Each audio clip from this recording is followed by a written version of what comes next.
I'm lost in darkness, searching for light. Every step forward feels like a fight. Shadows of doubt creep in my mind, but I refuse to surrender. I must find a way to rise above the pain, to overcome, to break the chains. My existence is a test of will. I won't be broken, I'll stand still. The weight of the world crushes me down. Fear and uncertainty all around. But I deep find inner strength to face the trials length by length. A way to rise above the pain, to overcome, to break the chains. My existence is a test of will. I won't be broken, I'll stand still. Through every storm, I'll find my way. Through every night, a brighter day. I'll rise from ashes, like a phoenix born.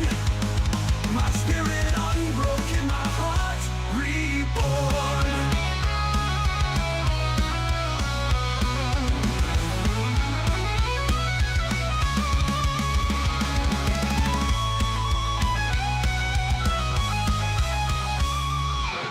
I've walked through fire and emerged scarred, but wiser, stronger, and unmarred. My existence is a test of will, of trials overcome, of a soul made bold. The way of the world, above the pain, to overcome, to break the chains. My existence is a test of will. I won't be broken, I'll stand still. Oh, made bold. Through every storm, I'll find my way. Through every night, a brighter day. I'll rise from ashes like a phoenix born. My spirit unbroken, my spirit unborn.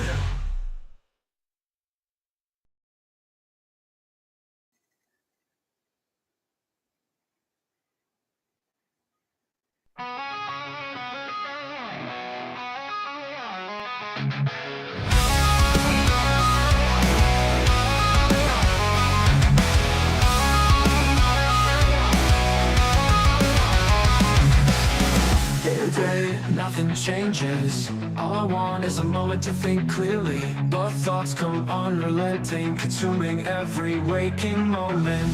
My mind binds me and I can't escape. I shout for help, but no one hears me. Hey, greetings and salutations, everyone, and welcome to the Dirt Sheet Radio NXT Post-Show Rewind for February the 4th, 2025. I am Tyler, the Pro Wrestling Hipster, here with Little Molly Holly, the long-haired chihuahua. We'll be rocking solo tonight to break down NXT and bring all the news of the day to y'all tuning in live with us and on delay, of course. Now, before, Molly, pay attention, we're live. Thank you. Before we can get into tonight's proceedings, I have to give a shout-out, one, to our partner, comicbookcollect.com on the web, but a reminder that dirtsheetradio.com,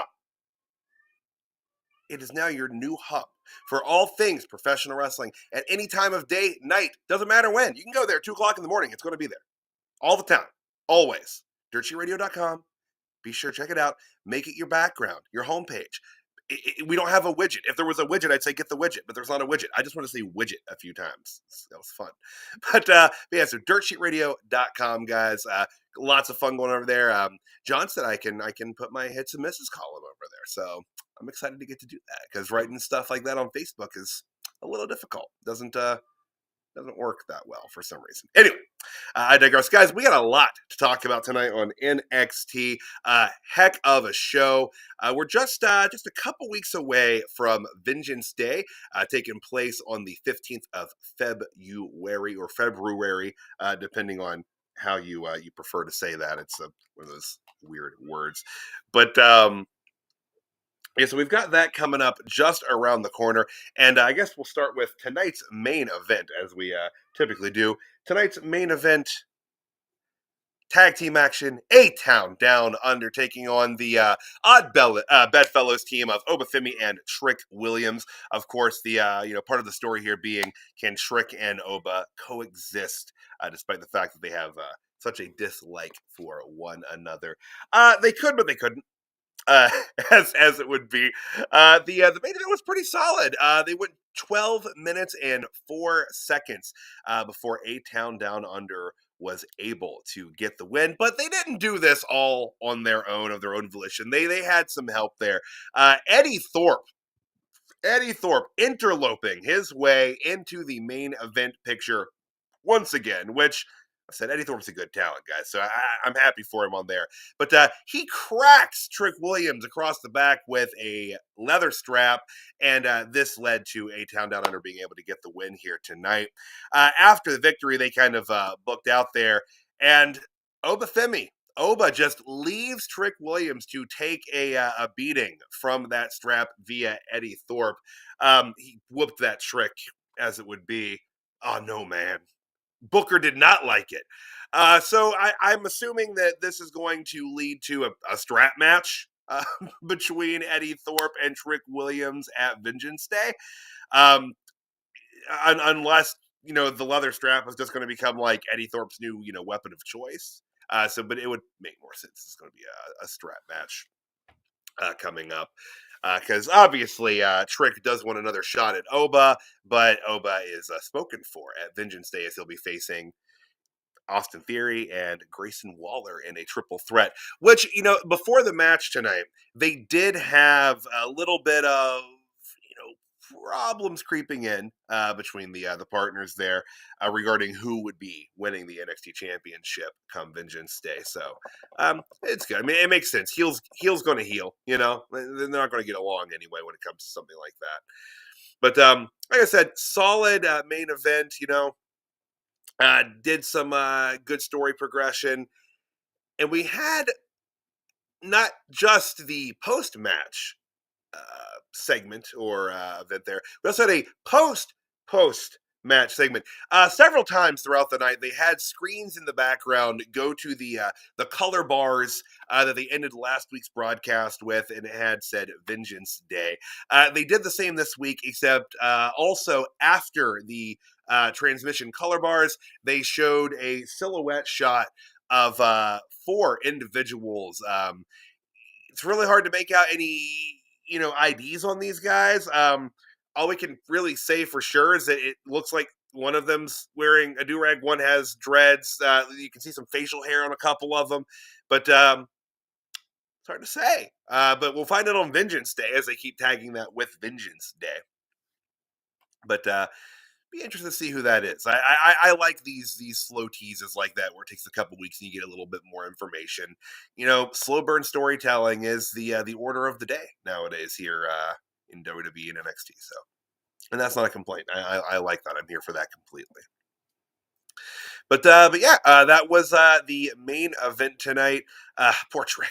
Oh, we're just leaving him. But they don't like each other. What are you going to do? But we'll hop around here to the beginning of tonight's show. That's a cat yelling in the background. Thank you, Celeste. But tonight's NXT came to us live from the Performance Center. We are back in Florida for this evening's broadcast, not on the road tonight. Vic Joseph opened the show as they were showing wrestlers walking in, as, they love doing that. We saw Roxanne Perez, Bayley, and Giulia walking in, advertising their Vengeance Day Summit that they were to have later tonight. Mac. Oh, I mean, you can't dispute these are facts. Okay. So Mac, thank you. That's I'm going to take your word on that. Okay. Awesome. Mac coming in with the ID. Thank you, Mac. Always hitting with the indie knowledge. Thank you, man. All right, so cool. Any beat on any of the other dudes? Because you sound pretty certain. With is it Saquon Sugars?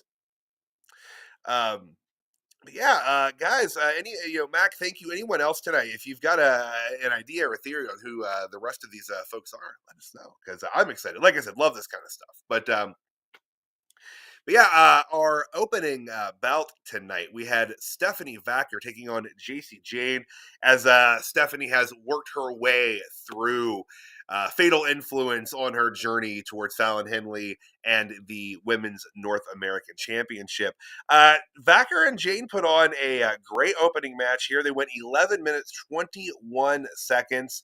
And I don't want to say predictably, but she's on the momentum. She's rising up. She's gunning for Fallon Henley. Stephanie Vaquer gets the win here tonight. Despite repeated attempts at interference from Fatal Influence.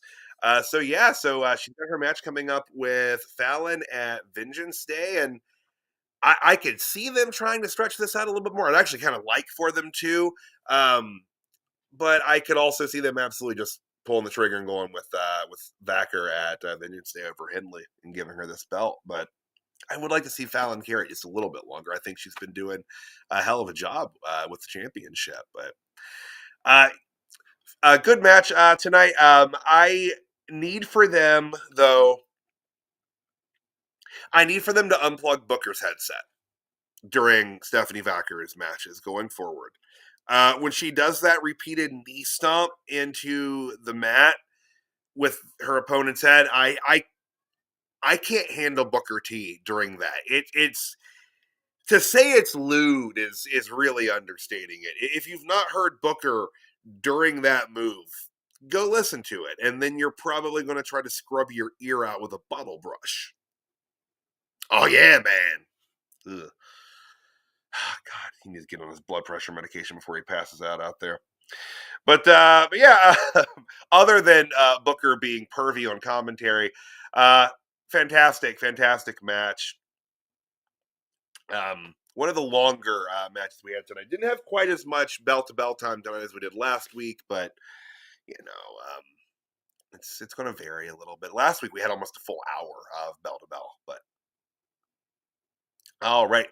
Moving on through the program here, we were into the women's locker room where we had Lash Legend and Jakara Jackson arguing with Sol Ruka and Zarya. Zarya verbally assaulted Lash Legend here for not being able to bring those women's tag team championships back to NXT. Sol Ruka tried to get Zarya to calm down and kind of hush up, but she just kept going at it. She also brought up the fact that Lash was eliminated from the Royal Rumble, which okay, Zarya, cool, you weren't in it. Like I get what they're going for with that, but that's kind of a hollow dig. It's like, oh, you got eliminated from a match that I wasn't even in. That'll show him. But during the verbal conflict here, Gigi Dolan, Tatum Paxley, and Shotzi walked up onto the scene, and Tatum was trying to break it up, and Dolan backed up Legend, saying that she has stepped up to the plate by even entering the Rumble and having her steps into the main roster. But this would kind of set up for a match we would have later tonight. We had a progressive spotlight moment tonight, which was focused on Roxanne Perez's incredible performance in the Women's Royal Rumble this past Saturday. 1 hour, 7 minutes, and 47 seconds. The record for the Women's Royal Rumble. So awesome night for Roxanne Perez. All right. We had Sarah Schreiber catching up with Oba Femi in the locker room. And he basically said that, he and Trick don't have anything to talk about. They haven't talked. And he'll see him tonight when he gets out there in the ring. So they were really setting up just for the disdain between these two gentlemen all night. It's there. Oba Femi, I think, and this is a nice little character trait for him. And it's, it's Gunther-esque in its way. But he doesn't really seem to have a lot of respect for people he's beaten, which makes sense. He's the ruler. He's Oba Femi. He's on top of the mountain. But next up, we had an advertised segment with the Heritage Cup champion Lexis King. Lexis King came out with the cup. His facial hair and front hair, it's just painted on, like, right, like it's like spray paint and a stencil. Like, this is what a beard looks like. This is real. All right, it's going kind of white right there, but like, this is real. That shit is like it's wild. It's absolutely wild. He looks like a walking Snapchat filter. Is that a dated reference for people still using Snapchat? Should I say Instagram, TikTok filter? Are the filters on TikTok? I'm not on TikTok. I don't know. Um, it's atrocious. And when I saw that it was so pronounced again, I was like, God, like, he hadn't been doing that as heavily with this kind of, happy-go-lucky, I'm going to do the right thing, Lexis King. And the facial hair foretold the turn back to his true self here. Lexis King back in full heel mode, telling everyone there that, oh, you wanted me to change? I'm not going to change. I didn't change. I am my father's son. I'm the son of a loose cannon. Yeah, so he's back to being a heel, and he's apparently changing the rules of the Heritage Cup now that he holds the cup. It's always going to be one fall to a finish with the cup. Um, okay, cool. I don't know if that's actually going to hold, if he can actually just do that, or if it'll shift back when someone else gets the cup. But he had a line here. It was the looks that kill with a pedigree that will. He also said that he is not a beta, nor is he a normie. There was a short "We Are Normies" chant, I think, from the crowd tonight.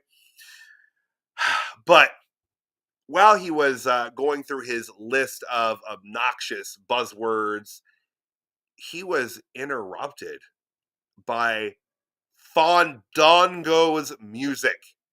And the crowd, they remembered the whole thing. They were singing along, and Fandango made his way to the ring, and he said that music means so much to him that he used to get real weird with Tyler Breeze here at NXT.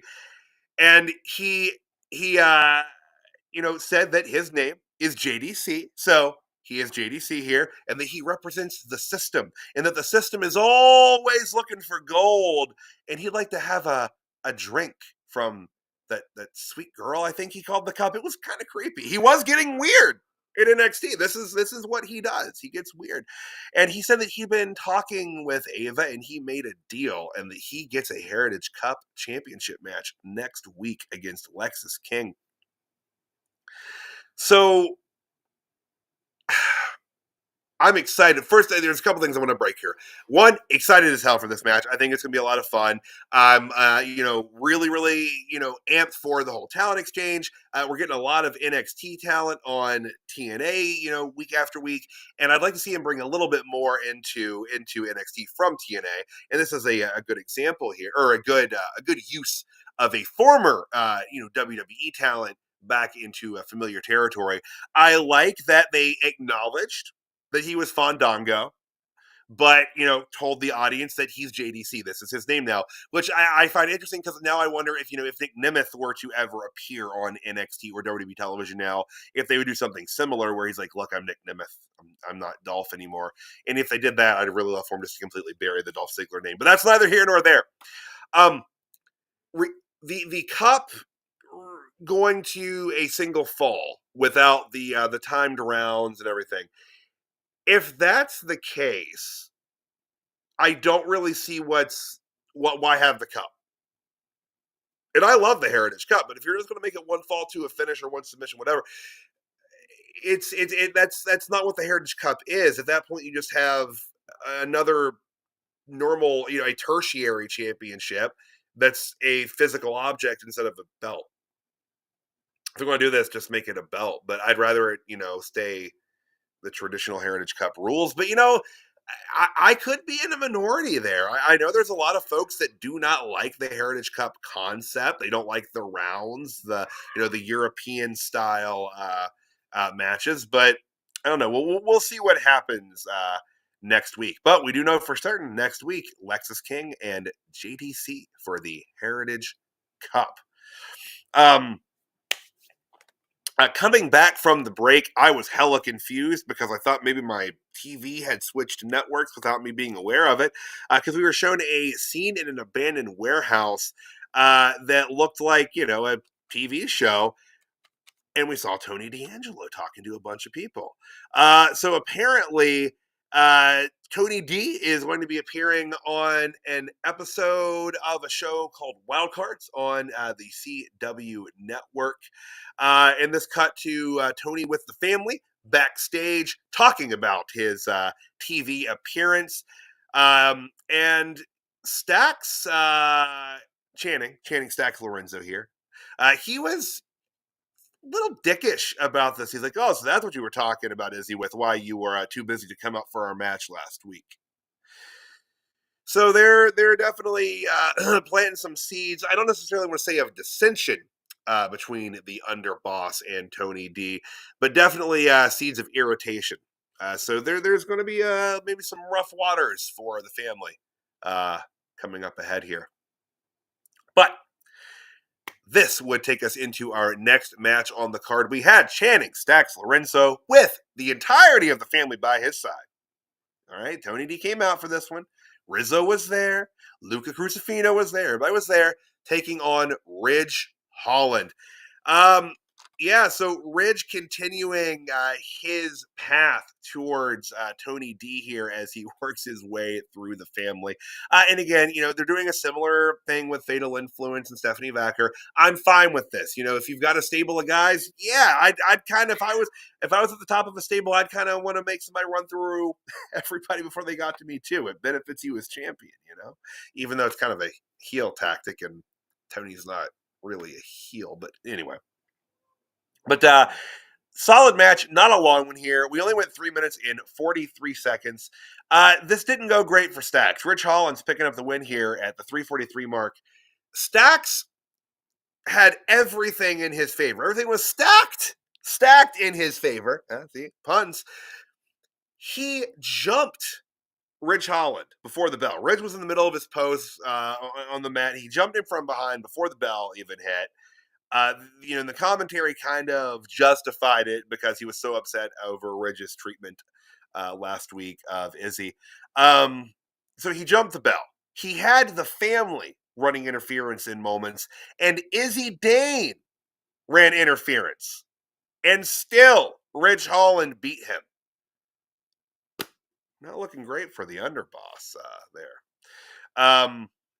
So that was the finish there. Ridge Holland picking up the win, and we'll talk a little bit more about them later here in the night. There was a backstage segment with them as well. Also worth noting, up in the crow's nest, we had Sean Spears and the rest of the information bush with him as he continues to creep on Izzy Dame from the background. Back to the backstage, we had Fraxium talking about their next match on TNA, and they were interrupted by Briggs and Inamara. Those are cats arguing with one another now. But they were interrupted by Briggs and Inamara, and we're talking about how, they wanted a shot at the championships, and that when they got them, it's going to be a beatdown from them. So, they're really making their intentions known. A couple weeks in a row here, they've been talking about how they're gunning for those championships, working towards the championships, which I like. I like when wrestlers talk about their goals and work towards those goals. That's development progression, guys. That's the name of the game here. Before our next match, we had a little quick promo hype bit for WWE Evolve.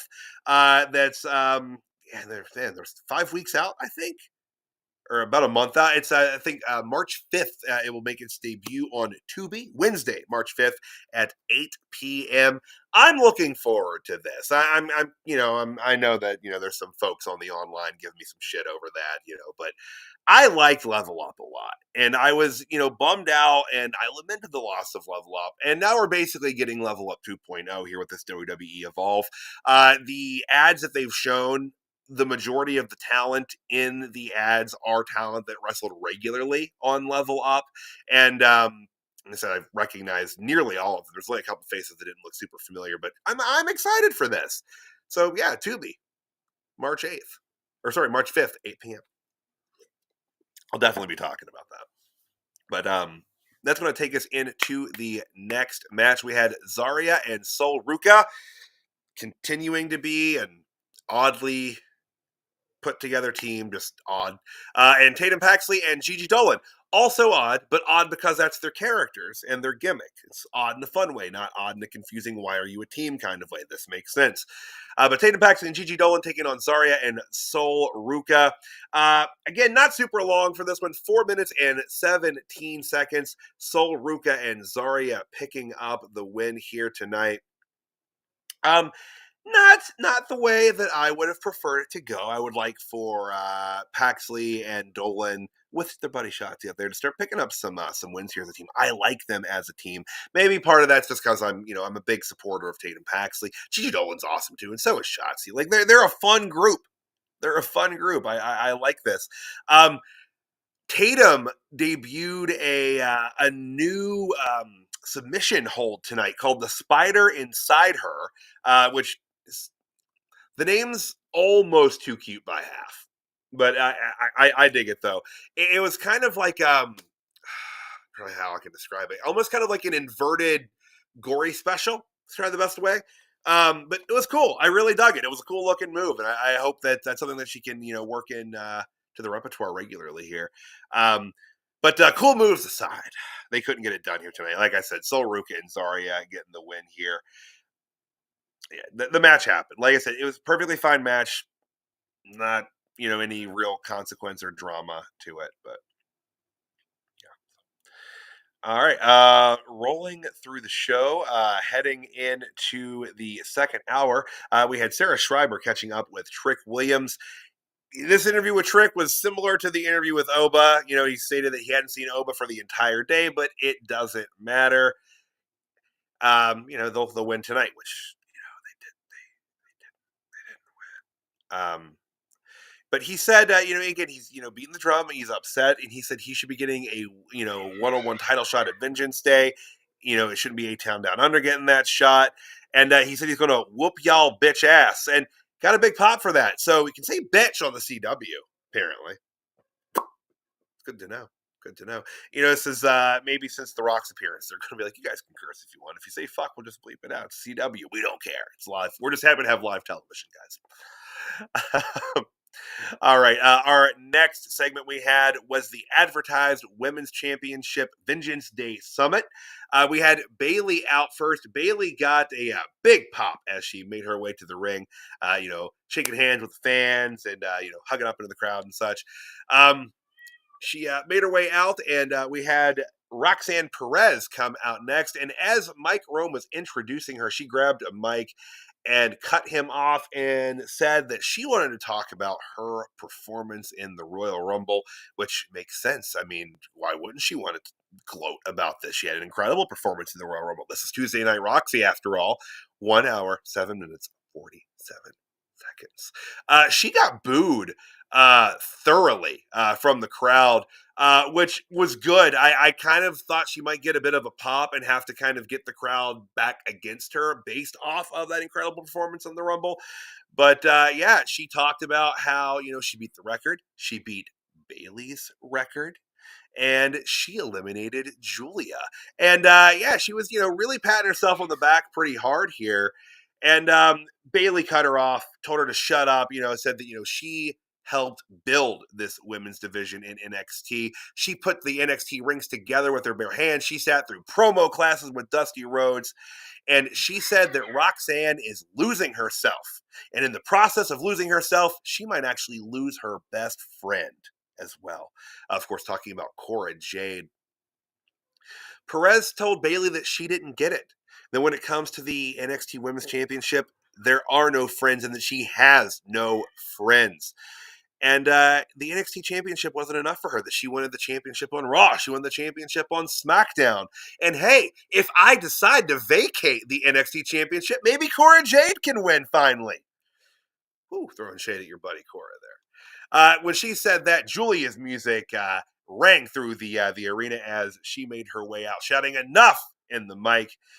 And she said that in Vengeance Day, no one in this ring would survive her beautiful madness. I like that line. Also, I want to point out, I say this almost every week, Giulia is getting better on the mic week after week. She is doing great with her English.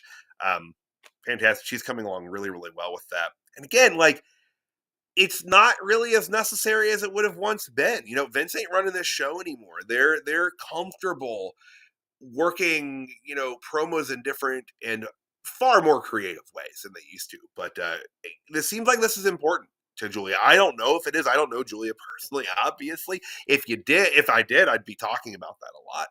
But this seems to be important to her, and she's working very, very hard at her English, and it's showing. It's showing. But the three women they banter back and forth here for a couple of moments until the Queen, Charlotte Flair, woo, showing up at NXT as she said she would. I actually kind of forgot that she said she was going to come to NXT, and she put over Roxanne Perez's performance at the Royal Rumble, and she did remind her that she was the runner-up here.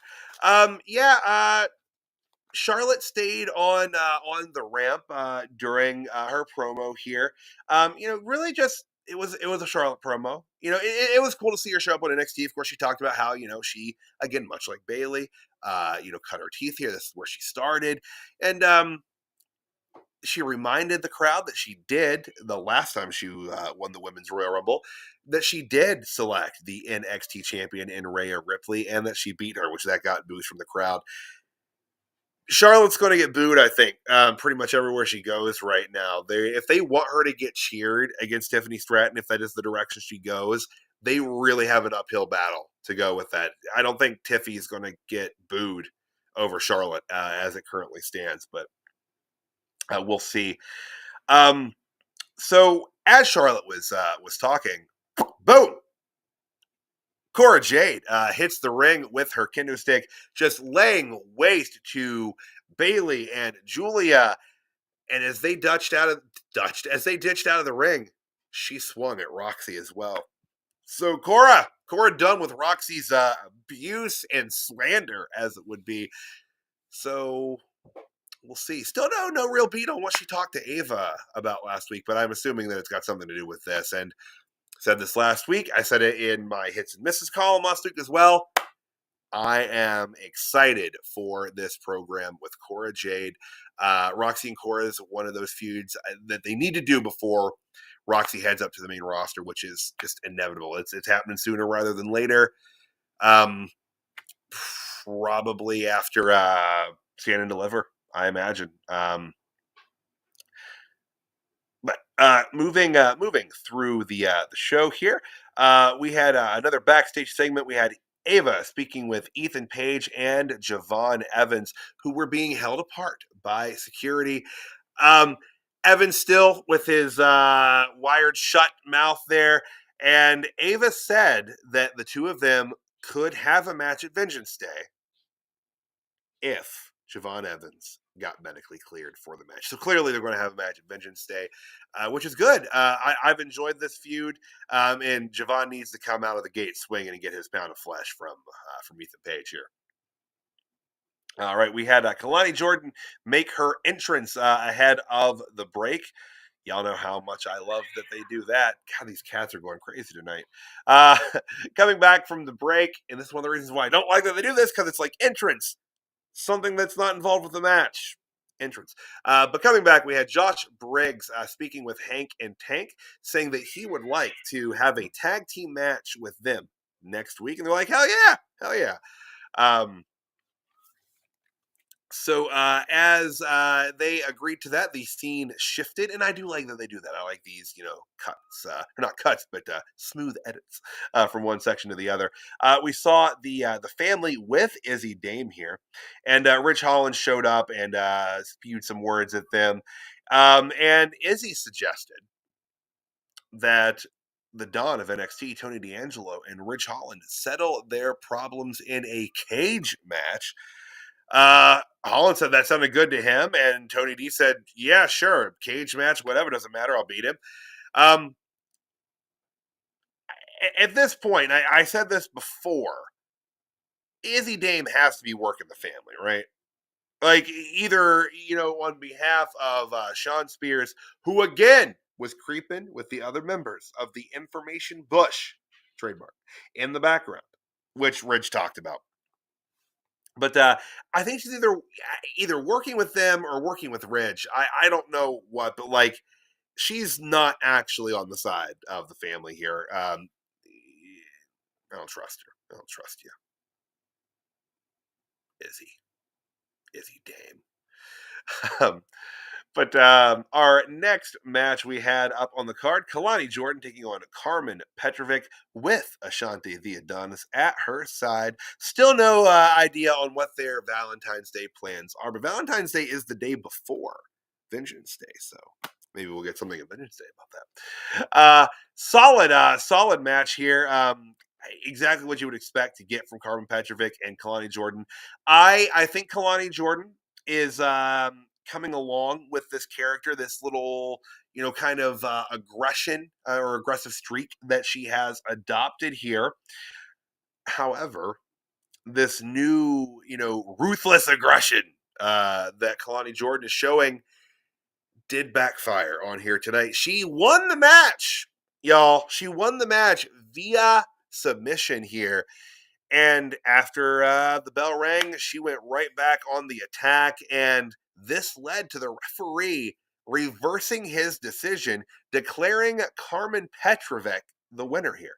10 minutes, 37 seconds. Like I said, I'm trying to think of the last time I saw a referee to reverse a decision.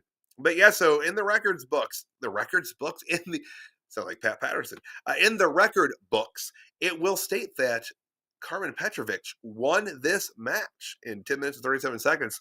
Kelani was absolutely livid at this turn of events. Also want to mention that during the match, Jada Parker was on commentary, on the commentary table, literally on the commentary table. She was wearing a headset, sitting on the table itself. But yeah, so the story between Petrovic and Kelani here continues.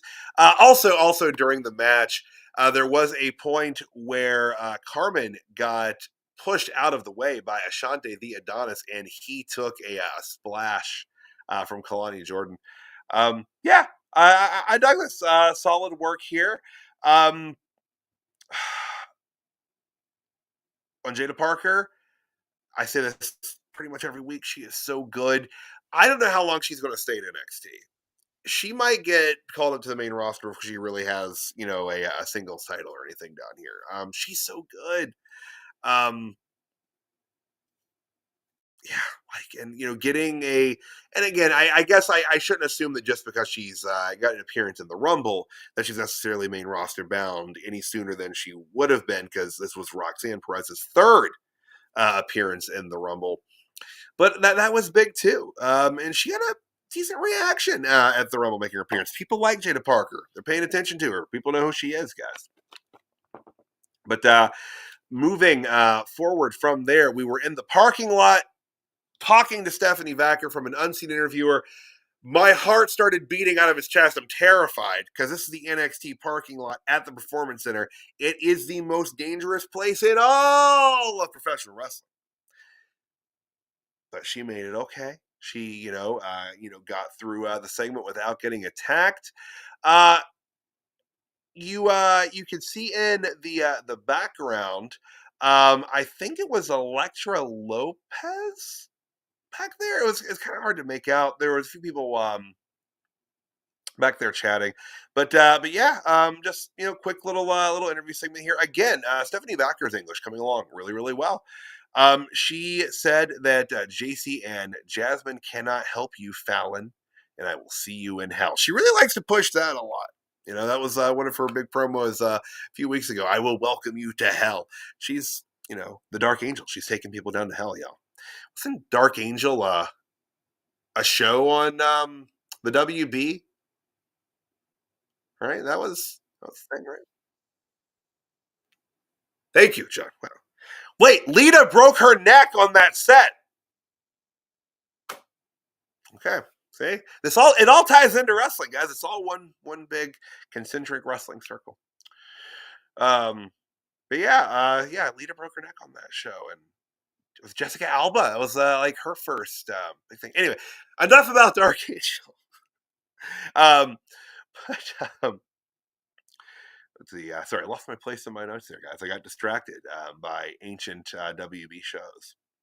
All right, so in Ava's office, we had Bayley storm in all full of anger. Uh, and she said, I want that bitch in a match. To which Ava said, which one? That got a laugh out of me because Bayley's got problems with a lot of people. Um, she said Cora. She meant Cora. And Ava's like, look, Bayley, you've got a lot going on. You've got, this title match coming up at Vengeance Day. You've got an Elimination Chamber qualifier coming up this week. And she said she didn't care about any of that. She wants Cora Jade. You can put her in the title match for all she cares. But, Ava was like, no. You can have Cora next week. Then up next to, get her attention, my God, Ava has a lot going on. We had Briggs and Inamara, who said that they both had matches that they wanted to get booked. And Briggs was like, no, man. My team said yes. And he said, my team said yes. Ava said, look, this is no problem. We'll just make it a triple threat. So next week, Briggs and Inamura will have a triple threat match with not only Hank and Tank, but also the No Quarter Catch crew. Actually looking forward to that. It's going to be a fun triple threat tag match. All right. From there, we had backstage Sarah Schreiber interviewing A-Town Down Under. I talked about this a little bit at the top of the show. This was ahead of the main event. They were shown bickering regarding who would win the NXT Championship. And that takes us into the main event that I covered at the start of tonight's program. Guys, that's NXT in a nutshell. Solid show tonight. A lot of story progression here. I say this pretty much every week. They continue to make the most of their 2 hours of broadcast time, fitting a lot in without making it feel crowded or overrun. And this is going to take us into tonight's NXT Jobber of the Night.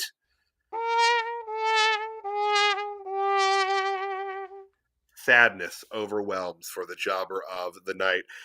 Guys, my jobber this evening it's Stacks. It is Channing Stacks Lorenzo. I'm going to say Tatum one of these times. I know I am. But yeah, it's Stacks tonight, guys. I said this regarding the match when I covered it. He had everything in his favor.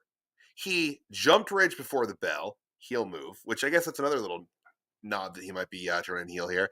He had the family running distraction. He had Izzy Dame running distraction, and he still could not get the job done tonight. Stacks, brother, what you doing? And you're just so angry. You're distracted. Maybe that's part of it too, man. You and Tony, you need to have a talk, and, when it comes to your problems, just you could forget about it. Huh? Forget about it. Huh? No? Sorry, guys. I apologize for that. And I apologize to all of our Italian viewers. But yeah, so Stacks, you're my jobber of the night. But that's going to take us into a much happier territory. And the megastar of the night.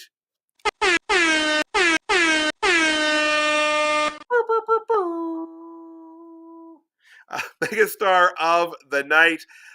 In a complete kind of about face from where I was last week regarding this guy, I actually have to give it to Eddie Thorpe. I liked this ending. It was, a little similar to kind of the ending of Raw last night, having the heel come in and beat the shit out of somebody.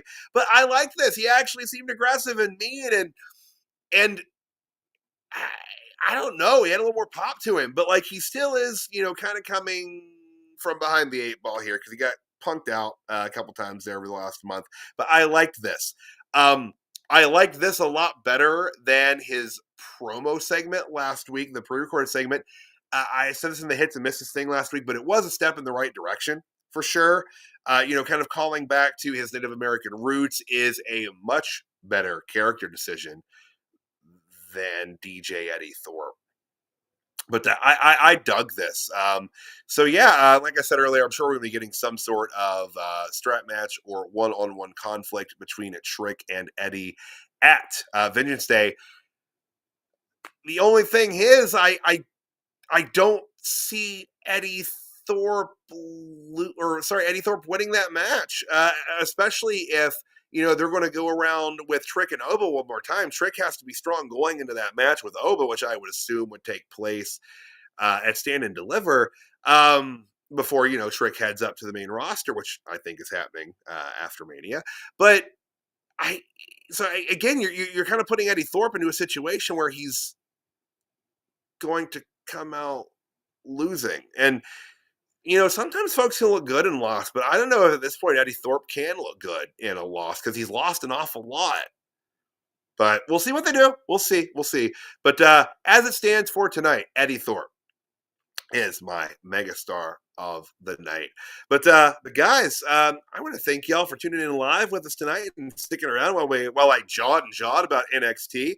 And if you enjoyed what you heard here tonight, well, I've got some stellar, wonderful news for you. We're not just here on Tuesday.